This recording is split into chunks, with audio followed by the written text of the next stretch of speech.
Welcome to this video of the importance of avoiding misleading names in C#. As a programmer, it's essential to choose descriptive and meaningful names for your variables, methods, and other elements in your code.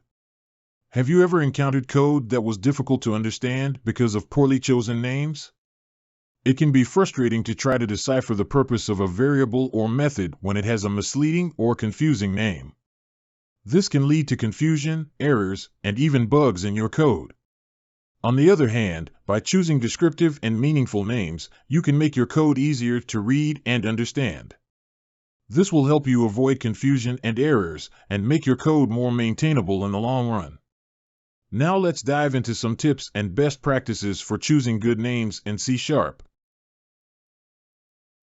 It is important to avoid misleading names in C# or any programming language because they can make your code difficult to understand and maintain.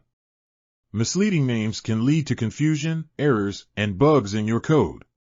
A good example of a descriptive, meaningful name in C# might be customer address, which clearly describes the purpose of the variable or object it represents.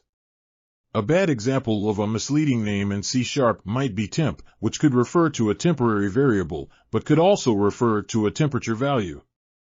This lack of clarity can make it difficult for someone reading the code to understand its purpose and use. It is generally best practice to choose descriptive, meaningful names for variables, methods, and other elements in your C# code. This will make your code easier to read and understand, and will help you avoid confusion and errors. Now let's summarize the key points from the last module. Here's what you should remember and apply in practice to write better code.